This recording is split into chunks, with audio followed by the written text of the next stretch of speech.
Hello दोस्तों, मैं अतुल कुमार आपका स्वागत करता हूं अपने यूट्यूब चैनल आईटीआई से नौकरी में। तो आज मैं मार्किंग एंड मार्किंग टूल्स के 25 टेक्निकल क्वेश्चन लेके आया हूं जो बहुत ही इंपॉर्टेंट है। और इनसे जुड़े जो भी फैक्ट हैं वो भी मैं आपको बताऊंगा। ठीक है, तो उनसे भी 2-3 पॉइंट से क्वेश्चन बनते हैं, वो भी आपको कंप्लीट कराऊंगा। और वीडियो को प्लीज़ पूरा देखिएगा और अपने दोस्तों में शेयर करिएगा। ठीक है, अगर आपको समझ में आए, पसंद आए तो प्लीज़ इसको लाइक करिएगा ज़रूर से ज़रूर। ठीक है, तो शुरू करते हैं हम अपना पहला क्वेश्चन। तो हमारा पहला क्वेश्चन है, सरफेस प्लेट किस धातु की बनाई जाती है। सरफेस प्लेट का प्रयोग जो किया जाता है वो हमारा वर्कशॉप में किया जाता है। जैसे कि वर्नियर हाइट गेज हो गया, बी ब्लॉक हो गया, अगर इस पे हमें काम करना है तो उसके लिए हमें सरफेस प्लेट की ज़रूरत पड़ती है। ठीक है दोस्तों, तो हमारी जो सरफेस प्लेट होती है वो हमारी कास्ट आयरन की बनाई जाती है। लेकिन आपको किताब में कहीं कहीं क्लोज्ड ग्रेन कास्ट आयरन मिलेगा, तो वो भी हमारा इसका सही आंसर है। कास्ट आयरन हो या क्लोज्ड ग्रेन कास्ट आयरन हो, बात एक ही है। ठीक है दोस्तों, तो अगला क्वेश्चन हम देखते हैं। क्वेश्चन नंबर 2, डॉट पंच का कोण कितना होता है। तो डॉट पंच जो होता है वो हमारा 60 डिग्री का होता है। ठीक है, उसका जो पंच का कोण होता है वो 60 डिग्री होता है। हमारे 3 प्रकार के पंच होते हैं, प्रिक पंच, डॉट पंच और सेंटर पंच। जो हमारा डॉट पंच होता है वो मार्किंग की गई लाइनों को स्थायी बनाने के लिए, यानी किसी चीज़ पे हमने वर्नियर हाइट गेज से मार्किंग की या किसी डिवाइडर से मार्किंग की, तो उस मार्किंग को परमानेंट करने के लिए उस पे हमें एक चिन्ह बनाने की जरूरत पड़ती है, और वो चिन्ह हम डॉट पंच से बनाते हैं। ठीक है दोस्तों, अगला क्वेश्चन देखते हैं हम। क्वेश्चन नंबर 3, सेंटर पंच का कोण कितना होता है। तो दोस्तों सेंटर पंच जो हमारा होता है उसका कोण हमारा 90 डिग्री का होता है। और सेंटर पंच का प्रयोग क्यों किया जाता है। तो सेंटर पंच का प्रयोग जो किया जाता है वो प्रिक पंच के निशानों को बड़ा करने के लिए किया जाता है। और सेंटर पंच के द्वारा हम ड्रिल पॉइंट बनाते हैं। ड्रिल पॉइंट मतलब कि हमारा डेड सेंटर वह सेंटर होता है जिस पे आके ड्रिल हमारा बैठ जाता है, और उसके द्वारा हम ड्रिल आसानी से कर सकते हैं। ड्रिल हमारा इधर उधर नहीं भागता, एक ही जगह पे आके बैठता है और आसानी से हम उसको होल को कर सकते हैं। ठीक है दोस्तों, सेंटर पंच का प्रयोग हम जो करते हैं डेड सेंटर बनाने के लिए करते हैं। और प्रिक पंच के चिन्हों को बड़ा करने के लिए भी हमारा सेंटर पंच का प्रयोग किया जाता है। अगला क्वेश्चन हम देखते हैं। क्वेश्चन नंबर 4, बी ब्लॉक का एंगल कितना होता है।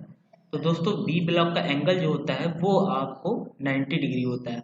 90 डिग्री इसका होता है, लेकिन बहुत बड़े जब जब आ जाते हैं तो वहाँ पे 120 होता है। लेकिन अगर एग्जाम में क्वेश्चन आता है केवल बी ब्लॉक का एंगल कितना होता है, तो हमारा सिंपल सा आंसर होगा वो 90 डिग्री यानी 90 डिग्री इसका एंगल होगा। क्योंकि बड़े आकार का जब होता है वो एक अलग स्पेशल चीज़ है, लेकिन अगर हमारा नॉर्मल आता है, बी ब्लॉक शेप लिख के आता है, तो हमारा वहाँ पे 90 डिग्री इसका राइट आंसर होगा। ठीक है दोस्तों, और बी ब्लॉक का प्रयोग जो किया जाता है वो सरफेस प्लेट के ऊपर किया जाता है। यानी किसी बेलनाकार जॉब के ऊपर कोई ऑपरेशन करना है तो उसको पकड़ने के लिए हमारा बी ब्लॉक का प्रयोग किया जाता है। बी ब्लॉक हमारा एक होल्डिंग डिवाइस है, यानी उसको पकड़ता है। ठीक है दोस्तों, बेलनाकार जॉब को हम बिना बी ब्लॉक की मदद से उस पर ड्रिलिंग, रीमिंग या टैपिंग कुछ नहीं कर सकते। ठीक है, उसको करने के लिए हमें बी ब्लॉक की जरूरत पड़ती ही है। ठीक है, अगला क्वेश्चन देखते हैं हम। क्वेश्चन नंबर 5, कॉम्बिनेशन सेट में कितने हेड होते हैं। दोस्तों कॉम्बिनेशन सेट के बारे में आप सभी जानते होंगे, इसमें 3 हेड होते हैं, और तीनों हेड के बारे में आप थोड़ा थोड़ा जान लीजिए। जो कॉम्बिनेशन सेट होता है इसमें एक होता है स्क्वायर हेड, दूसरा होता है प्रोटेक्टर हेड, और तीसरा होता है हमारा सेंटर हेड। और दोस्तों जो इसके तीनों हेड हैं उनके बारे में थोड़ा सा जान लेते हैं। जो हमारा स्क्वायर हेड होता है, स्क्वायर हेड का प्रयोग जो किया जाता है वो 90 डिग्री और 45 डिग्री दोनों कोणों को चेक करने के लिए इसका स्क्वायर हेड का प्रयोग किया जाता है। और दूसरा हमारा है प्रोटेक्टर हेड। प्रोटेक्टर हेड का 1 डिग्री से लेके 180 डिग्री के बीच में आप किसी भी एंगल में इसका कोण ज्ञात करने के लिए इसका प्रयोग किया जाता है। और इसकी जो लीस्ट काउंट होती है वो 1 डिग्री होती है, यानी इसके द्वारा हम मिनिमम यानी कम से कम सिर्फ 1 डिग्री नाप सकते हैं, इससे कम इसकी एक्यूरेसी के साथ हम नहीं माप सकते। और जो हमारा तीसरा है सेंटर हेड, तो सेंटर हेड हमारा 45 डिग्री चेक करने के लिए प्रयोग किया जाता है, या फिर हम किसी गोल जॉब का सेंटर निकालने के लिए भी सेंटर हेड का प्रयोग करते हैं। ठीक है दोस्तों, क्वेश्चन नंबर 11, प्रिक पंच का कोण कितना होता है। तो दोस्तों प्रिक पंच का कोण जो होता है वो हमारा 30 डिग्री यानी 30 डिग्री का कोण होता है। और इसका जो प्रयोग किया जाता है वो छोटे चिन्हों को बनाने के लिए, इसका एंगल छोटा होता है और इससे छोटे छोटे चिन्ह बनते हैं। ठीक है दोस्तों, लाइट वर्क के लिए इसका प्रयोग किया जाता है। अगला क्वेश्चन हम देखते हैं। क्वेश्चन नंबर 7, मार्किंग पंच किस मटेरियल के बने होते हैं। दोस्तों हमारा चाहे डॉट पंच हो, ब्रिक पंच हो या फिर हमारा सेंटर पंच हो, ये सभी पंच हमारे हाई कार्बन स्टील के बनाए जाते हैं। हाई कार्बन स्टील के बनाए जाते हैं और इसके बाद इनके जो पॉइंट होता है उनको हार्ड एंड टेम्पर्ड कर दिया जाता है। हार्ड एंड टेम्पर्ड इसलिए किया जाता है ताकि इनके जो पॉइंट है वो जल्दी खराब ना हो और लंबे समय तक काम करें। कोई भी मटेरियल अगर हाई कार्बन स्टील का बनाया जाता है, ज़्यादातर हमारे कटिंग टूल ये बनाए जाते हैं, ठीक है दोस्तों। तो इस प्रकार के टूल जितने भी बनाए जाते हैं हमारे हाई कार्बन स्टील से, उन पे सभी पे आपको हार्ड एंड टेम्पर्ड मिल जाएगा, ठीक है दोस्तों। हार्ड एंड टेम्पर्ड हमारा जो होता है वो हार्डनिंग और टेम्परिंग होता है, ये हमारा हीट ट्रीटमेंट प्रोसेस है। तो मैं जब वो चैप्टर लेके आऊंगा तो उसके बारे में आपको बहुत अच्छे से क्लियर करूंगा, ठीक है दोस्तों। अगला क्वेश्चन हम देखते हैं। क्वेश्चन नंबर 8, लेथ पर चार जांचक में जॉब बांधते समय सेंटर की जांच करने हेतु कौन सा टूल प्रयोग किया जाता है। तो दोस्तों यहाँ पे पूछ रहा है कि हमें सेंटर की जांच करना है, तो वहाँ पे हम कौन सा टूल का प्रयोग करते हैं। तो दोस्तों वहाँ पे हम बेंट स्क्राइबर का प्रयोग करते हैं। लेकिन ये क्वेश्चन आधा अधूरा है। आधा अधूरा इस वजह से कि यहाँ पे अगर आपको जानकारी नहीं तो आप कभी इसका आंसर नहीं दे पाएंगे। आप जो देख रहे हैं ये हमारा सरफेस गेज है और सरफेस गेज में एक बेंट स्क्राइबर लगा होता है। सरफेस गेज का जो प्रयोग किया जाता है, इसका प्रयोग हमेशा लेथ मशीन पर जब हम कोई जॉब बांधते हैं तो उसको सेंटर में लाने के लिए किया जाता है। और ये बेंट स्क्राइबर जो है वो सरफेस गेज का एक पार्ट है, ठीक है दोस्तों। तो इसके बारे में आप जानना चाहते हैं तो सरफेस गेज का हमारा एक वीडियो है, आप उसको देख लीजिए, आपका हमेशा के लिए ये पॉइंट क्लियर हो जाएगा। उस वीडियो को आप जरूर देखिए, उसमें सरफेस गेज के बारे में बहुत ही अच्छे से बता रखा है। अगला क्वेश्चन देखते हैं।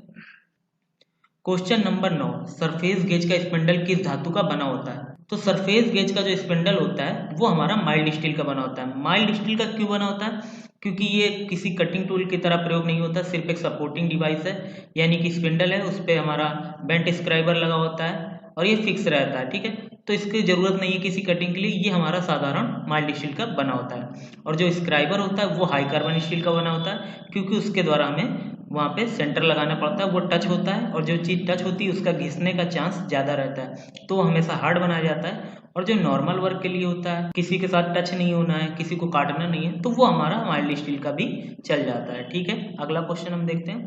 क्वेश्चन नंबर 10, रॉकर आर्म किस प्रकार के सरफेस गेज में लगा होता है। तो दोस्तों आप देख सकते हैं जो रॉकर आर्म होता है, रॉकर आर्म का मतलब ये है कि जो हमारा फिक्स्ड सरफेस गेज होता है और यूनिवर्सल सरफेस गेज होता है, इसमें सिर्फ हमारा रॉकर आर्म का ही अंतर होता है।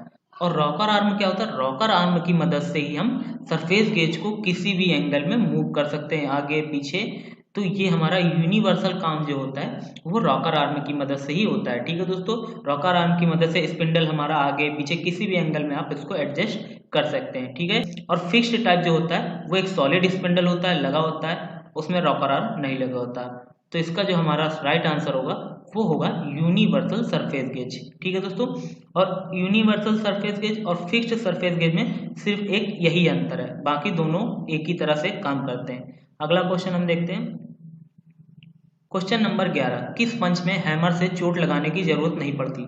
तो दोस्तों हमारा जो होता है ऑटोमेटिक पंच, ऑटोमेटिक पंच हमारा जो ऐसा होता है उसमें हैमर की जरूरत नहीं पड़ती, उसको आप केवल प्रेस करते हैं यानी दबाते हैं और ऑटोमेटिक हमारा जो पंच है वो बन जाता है, ठीक है दोस्तों। और ये किस तरह काम करता है, आपने पेन देखा होगा, जो पेन में ऊपर बटन लगा होता है जिसको हम प्रेस करते हैं यानी दबाते हैं, तो हमारा रिफिल का पॉइंट निकल आता है, जिसकी मदद से हम लिख लेते हैं। फिर हम उसको दबाते हैं और वापस हमारा जो रिफिल का पॉइंट है वो पेन के अंदर चला जाता है। उसी प्रकार से हमारा ये पंच भी काम करता है ऑटोमेटिक, इसमें किसी भी हैमर से चोट मारने की जरूरत नहीं पड़ती। यानी स्टेपलर देखे हैं, उसी स्टेपलर की तरह ये काम करता है। अगला क्वेश्चन हम देखते हैं। क्वेश्चन नंबर 12, प्रिक पंच का कोण कितना होता है। तो दोस्तों प्रिक पंच का कोण जो होता है वो 30 डिग्री होता है। प्रिक पंच हमारा नर्म धातुओं के ऊपर प्रयोग किया जाता है, ठीक है दोस्तों। अगला क्वेश्चन देखते हैं। क्वेश्चन नंबर 13, गोल छड़ का सेंटर ज्ञात करने के लिए किस प्रकार के कैलिपर का प्रयोग किया जाता है, ठीक है दोस्तों। तो हमसे पूछ रहा है हमें कोई गोल जगह उसका सेंटर निकालना है, तो हमें किसकी जरूरत है। तो आपने सीधा से जानते हैं इसका एक आंसर है, इसका नाम है जेनी कैलिपर। और जेनी कैलिपर के दो और नाम है, उनको भी जान लीजिए।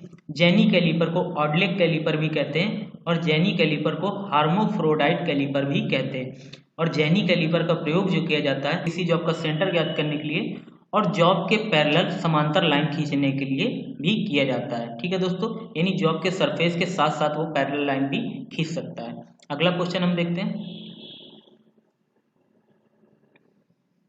क्वेश्चन नंबर 14, बड़े वृत्त की लेइंग आउट करने के लिए किस टूल का प्रयोग किया जाता है। ठीक है दोस्तों, बड़े वृत्त से मतलब हमारा बड़े सर्कल है, तो उसको बनाने के लिए किस टूल का प्रयोग किया जाता है।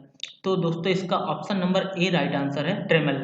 ट्रेमल क्या होता है, अगर 200 mm से अधिक का हमें कोई वृत्त बनाना है, उसकी मार्किंग करना है, तो हमेशा ट्रेमल का प्रयोग होगा, और 200 mm से कम होगा तब हमारा डिवाइडर का प्रयोग होगा। ठीक है दोस्तों, तो इसका हमारा राइट आंसर है ट्रेमल। ये क्वेश्चन एग्जाम में बहुत बार आ चुका है। तो अगला क्वेश्चन देखते हैं हम। क्वेश्चन नंबर 15, एक गोलाकार रॉड को डार्ट पंच द्वारा मार्किंग ऑपरेशन करते समय किस पर रखा जाता है। तो आपको मैं बता चुका हूँ, अगर कोई बेलनाकार गोलकार रॉड है तो उसको पकड़ने का सिर्फ एक ही साधन है, जिसको हम बी ब्लॉक कहते हैं। ठीक है दोस्तों, ये बी ब्लॉक होता है और इसका एंगल 90 डिग्री होता है। 90 डिग्री का एक ग्रुप बन जाता है इस तरह से, और इस पे हम यहाँ पे अपना जॉब को रख देते हैं, तो वो फिक्स हो जाता है और इस पे हम ड्रिलिंग, टैपिंग, रीमिंग जो चाहे वो कर सकते हैं। अगला क्वेश्चन हम देखते हैं।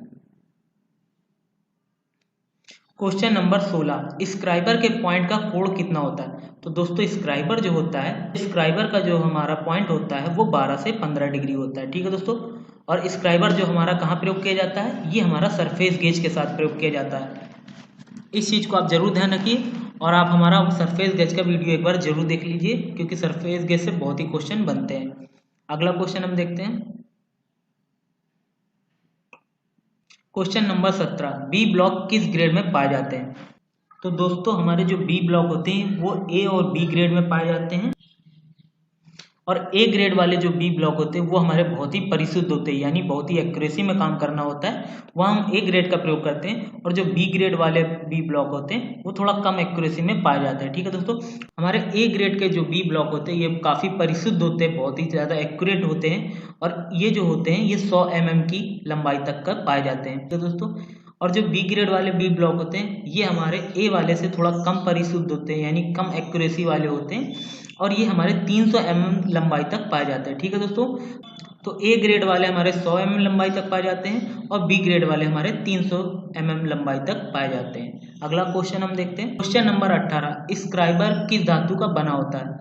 दोस्तों स्क्राइबर यहाँ पे देखिए कंफ्यूज करने वाले ऑप्शन दिए हैं, एक दिया है हाई कार्बन स्टील और दूसरा दिया है माइल्ड स्टील, जबकि ये दोनों चीज़ों के बनाए जाते हैं, यानी दोनों मटेरियल का यूज किया जाता है।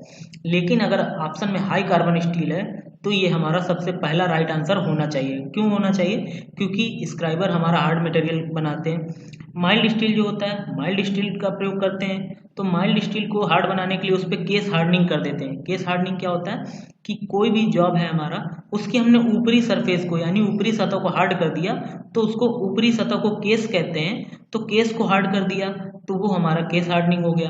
और हार्ड एंड टेम्पर्ड क्या हुआ, पहले से ही मटेरियल हार्ड है उसको और ज़्यादा हार्ड कर दिया गया है। ठीक है दोस्तों, तो ये हमारा इसका जो राइट आंसर होगा वो हाई कार्बन स्टील होगा। अगर हाई कार्बन स्टील नहीं दिया होता तो हमारा माइल्ड स्टील एकदम राइट आंसर होता। ठीक है, तो हमारा पहला ऑप्शन अगर दिया है हाई कार्बन स्टील, वही हमारा राइट आंसर होगा। अगला क्वेश्चन देखते हैं हम। Question number 19, universal surface gauge का निम्नलिखित में से कौन सा पार्ट डेटम एज के साथ साथ समांतर लाइनें खींचने में भी सहायक होता है। तो दोस्तों इसका जो राइट आंसर है वो गाइड पिने है। सरफेस गेज में 2 गाइडेड पिने लगी होती, जिनकी मदद से हम जो है बहुत ही आसानी से किसी भी एज के साथ समांतर लाइनें खींच सकते हैं। ठीक है दोस्तों, अगला क्वेश्चन हम देखते हैं। क्वेश्चन नंबर 20, कॉम्बिनेशन सेट के किस हेड का निश्चित कोण में सेट करके प्रयोग किया जा सकता है।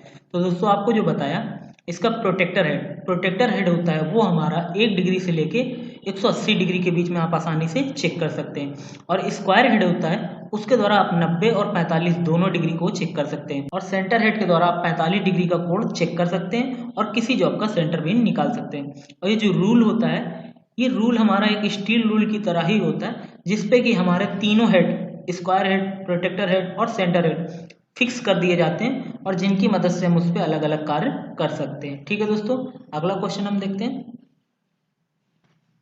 क्वेश्चन नंबर 21, सबसे शुद्ध सरफेस प्लेट होती है। तो दोस्तों हमारी जो सबसे शुद्ध सरफेस प्लेट होती है वो होती है ग्लास सरफेस प्लेट। ठीक है दोस्तों, ग्लास मतलब कांच की बनी होती है, और ये बहुत ही लाइट वर्क और जहाँ पे बहुत ही ज़्यादा एक्यूरेसी, यानी हमें बहुत ज़्यादा वहाँ पे एक्यूरेट चाहिए, परिशुद्ध चाहिए, वहाँ पे हम केवल ग्लास सरफेस प्लेट का प्रयोग करते हैं, और ये हैवी वर्क के लिए प्रयोग नहीं की जाती।